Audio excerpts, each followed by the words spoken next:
you're still carrying it. It's still in your body. And we have Hmm. to figure out how to get it out, how to dislodge it so it's not interfering with what you're doing or what you're trying to accomplish in this lifetime. Because usually they're all intertwined, right? Your Hmm. biggest the the biggest hurdle is the thing that's on the other side of the best life and your passion and your purpose and your joy. Yeah. Wow. Oh my goodness. So for me, 20 2020 was rough. 2020 was rough for me. I actually ended up losing my voice.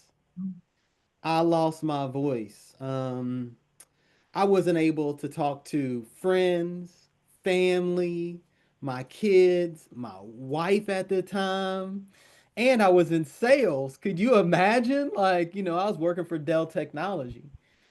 And I had this this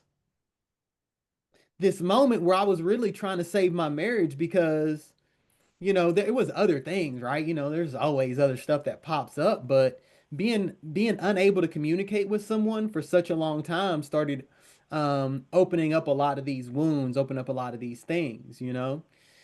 So, in this moment of desperation, Leanda, my ex-wife could already astral project. I could never do it. I could never do it. I tried and I tried and I tried.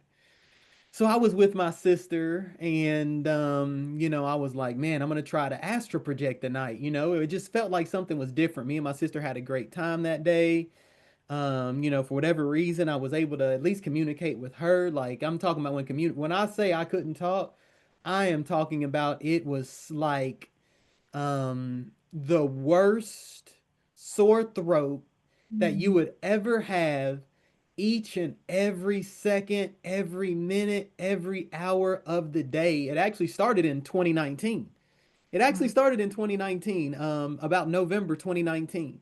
Yes. And it lasted until July, around the time I actually found Dr. Sabi. But I text my ex-wife. I said, "Hey, would you meet me on the moon tonight?" And I was so, like we had fallen in love like early on, amazing woman even till today. But I was like, "Will you meet me on the moon?" And I kind of got this random response and I'm like, "I'm going to astral project today and I'm coming to the house first." So I go to bed. I mean, I go lay down, get myself all comfortable. And I start visualizing. I start seeing my living room. I wanted to, like, I was there mentally first. I was there mentally. And then this rush of pain came through. And I started tearing up a little bit. I close my eyes and I start saying a mantra. And I say this mantra over and over and over again with pain in my heart, pain in my throat, but knowing that this one thing could save my marriage. The next thing I know is this energy, right? This energy just flowing up and moving, and it ended up like right here in my face. And it felt like I just started moving at some rapid pace, and then out of the blue, I'm in my living room and I'm looking around. I'm like, holy shit, like, did I really just do this?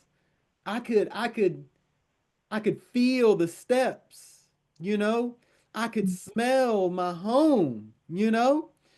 So I'll kind of wrap it up. I won't go too long because I can make this a long story, but I walk up the stairs and I go see my oldest son and he's about to wrap up and go to bed. And I'm like, okay, this is crazy. This is crazy. So then I go to my youngest son's room, and when I go to his room, he's playing video games. But the key was one of his friends was supposed to come over, and then after his friend came over, they were going to throw a birthday party for this kid. Because we had like pool table, we have video games, we like have all this stuff. And he was just playing his video games. Nobody was there. The party wasn't happening. You know what I'm saying? Mhm. So I go back downstairs and I see my ex-wife in our room with our two dogs, and I kind of look at her, and I felt like she felt my presence there, you know? And I'm like, shit, she ain't meeting me on no room. She's done. Uh, So what's funny is I'm gonna connect this to another video. In one of my past videos that I just did with another woman, Teresa, I had mentioned that I was in on Venus and I saw a person, a being. So to connect these two stories, to connect these two moments with you two goddesses, after I leave my home, I project to another planet. And I'm just thinking it's Venus, all right? I'm just because it was very pastelly. And my ex-wife was there. And I'm looking at her, and then she starts transforming into a whole nother being, something completely beautiful. And when I start seeing this happen, Leanda, I pop back in my body because I kind of got freaked out. I'm like, what the hell just happened? So I immediately call. I'm like, Sierra, I think I just asked her projected. Why didn't you try to meet me on the moon? And she was like, oh, I was just here with the dogs doing a few things. I'm like, oh shit. Like I can like she if I had her on, she can confirm this.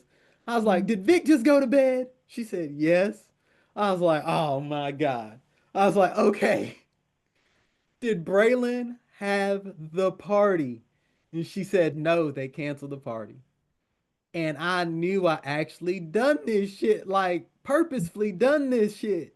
In the past before that, I had done it as a child, but it was I it was on accident. I wasn't trying to do it.